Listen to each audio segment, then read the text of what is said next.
સમાચાર વિસ્તારથી કેન્દ્રીય ગૃહમંત્રી અમિત શાહ ગુરુવારે વડનગરની મુલાકાતે હતા, જેઓએ 298 કરોડના ખર્ચે નિર્મિત વિશ્વના બીજા સૌથી મોટા આર્કિયોલોજીકલ એક્સપિરિયન્શિયલ મ્યુઝિયમને 72 કરોડમાં બનેલા પ્રેરણા સંકુલ અને રૂપિયા 33 કરોડમાં બનેલા સ્પોર્ટ્સ કોમ્પ્લેક્સનું લોકાર્પણ કર્યું હતું. પછી પ્રેરણા સંકુલના વિદ્યાર્થીઓ અને વાલીઓ સાથે સંવાદ બાદ સાયન્સ કોલેજમાં જાહેર સભાને સંબોધન કર્યું. સભા બાદ હાટકેશ્વર મહાદેવની પૂજા કરી ગણપતિ યુનિવર્સિટીના પદવીદાનમાં હાજરી આપી. અમિત શાહના આગમનને લઈને વડનગરમાં ચુસ્ત પોલીસ બંદોબસ્ત ગોઠવાયો હતો. કેન્દ્રીય ગૃહમંત્રી અમિત શાહ 3 દિવસ ગુજરાતની મુલાકાતે છે. 14 જાન્યુઆરીએ અમદાવાદમાં ઉત્તરાયણની ઉજવણી અને વિકાસ કાર્યોની ભેટ બાદ 15 જાન્યુઆરીએ ગાંધીનગર જિલ્લાને વિવિધ કાર્યોની ભેટ આપી હતી, જ્યારે 16 જાન્યુઆરીએ વડનગરમાં વિવિધ કાર્યોનું લોકાર્પણ કર્યું. અમિત શાહે પ્રેરણા સ્કૂલનું લોકાર્પણ કર્યું. એ સ્કૂલમાં વડાપ્રધાન નરેન્દ્ર મોદી 1962 થી 1967 સુધી ધોરણ 8 થી 11માં ધોરણ સુધી ભણેલા છે. 1888માં સ્થપાયેલી વર્નાક્યુલર સ્કૂલના એ જ વર્ગખંડોમાં વિદ્યાર્થીઓને શિક્ષણ આપવામાં આવે છે, જ્યાં એક સમયે વડાપ્રધાન મોદી અભ્યાસ કરતા હતા. અહીં પ્રાચીન ભારતીય જ્ઞાન પરંપરા અને રમતોની સાથે 21મી સદીના કૌશલ્યો જેવા કે લેઝર કટિંગ, 3D પ્રિન્ટિંગ અને VFX જેવી આધુનિક તકનીકોનું શિક્ષણ આપવામાં આવે છે.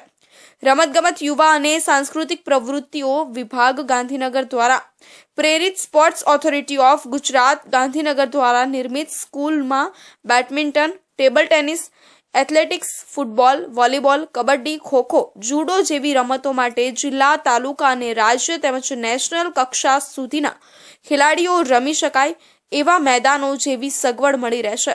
આ રમતોના કોચિંગ સેન્ટરની ક્ષમતા ધરાવતું આ સંકુલ ખેલાડીઓ માટે લેન્ડમાર્ક સાબિત થાય એવું છે, જેનાથી ખેલાડીઓને સગવડો અને સુવિધાઓ પણ ઉપલબ્ધ થવાની છે. आज का ये कार्यक्रम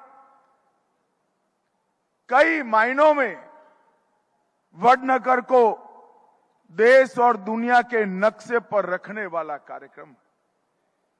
हम सभी जानते हैं हमारा वडनगर सबसे पुरातन शहरों में से एक शहर है, जिसने अपनी अक्षुण्णता और जीवंतता के कारण देश के हर काल की संस्कृति की और संस्कार को प्रभावित करने का काम किया.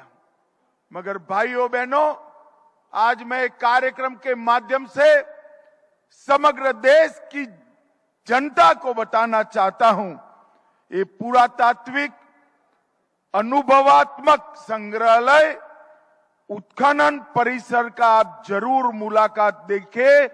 दुनिया भर में ऐसा म्यूजियम उपस्थित नहीं है जहां इतिहास और उत्खनन दोनों मौजूद है. અમિત શાહે સવારે 10:40 વડનગરમાં મ્યુઝિકલ મ્યુઝિયમની કામગીરીની સમીક્ષા પ્રેઝન્ટેશન પછી પુરાતત્વ પ્રાયોગિક સંગ્રહાલયનું લોકાર્પણ સાથે અંબાઘાટની મુલાકાત લીધી હતી, જે બાદ વડનગરનું પ્રેરણા સંકુલના વિકાસ કાર્યોની સમીક્ષા કરી લોકાર્પણ કર્યું હતું.